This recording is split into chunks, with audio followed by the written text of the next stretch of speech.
আজ রবিবার আগরতলা কংগ্রেস ভবনে দুপুর 1:30 ত্রিপুরা প্রদেশ যুব কংগ্রেসের পক্ষ থেকে এক সাংবাদিক সম্মেলন আয়োজনের মধ্যে দিয়ে রোজগার দাও ন্যায় দাও কর্মসূচির অফিসিয়াল লঞ্চিং করা হয়।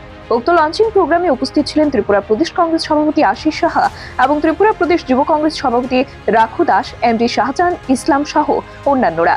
উক্ত কর্মসূচির ইনচার্জ রূপে রাজ্য থেকে নিযুক্ত করা হয়েছে ডক্টর পার্থপ্রতিম দত্তকে। ওনার নেতৃত্বেই আজ এই ক্যাম্পেইনের লঞ্চিং হয়েছে। ক্যাম্পেইনের শুভারম্ভ করে কর্মসূচি শুরুর কারণ দর্শাতে গিয়ে যুব কংগ্রেস সভাপতি রাখু দাস বলেন, 2014 সালে কেন্দ্রীয় মোদীজির নেতৃত্বাধীন সরকার গঠনের পূর্বে অনেক বড় বড় কথা বলা হয়েছিল।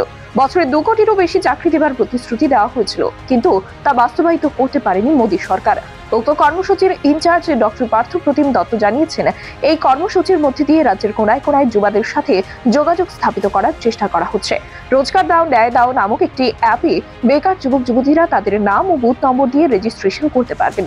পরবর্তী সময়ে প্রত্যেক বিধানসভা কেন্দ্রে নিয়োজিত 2 জন ভলান্টিয়ার তাদের বাড়ি বাড়ি গিয়ে তাদের চাকরি সংক্রান্ত সমস্যাগুলো শুনবেন। এছাড়াও তিনি ওনার বক্তব্যে বলেন,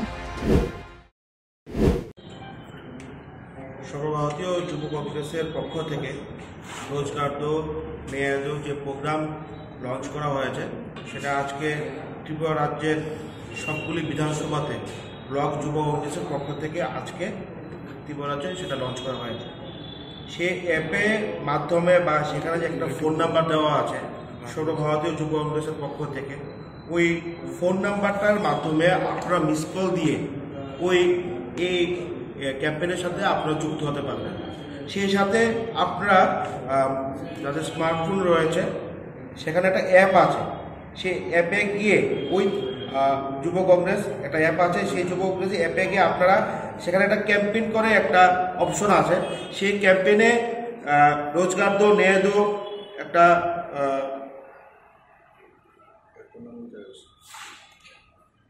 রোজগার দো ন্যায় দো একটা অ্যাপ আছে, সেই অ্যাপে গিয়ে আপনারা নিজেদের নাম, বুথ নাম্বার, অ্যাসেম্বলি নেম সহ আপনারা কি জব চাইছেন সেটা সেখানে রেজিস্টার করতে পারেন।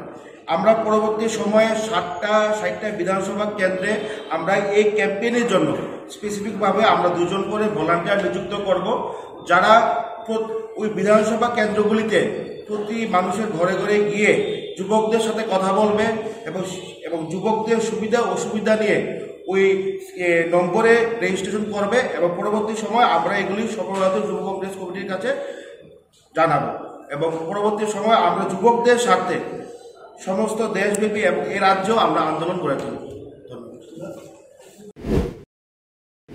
ব্যুরো রিপোর্ট, খবরের প্রতিবাদ।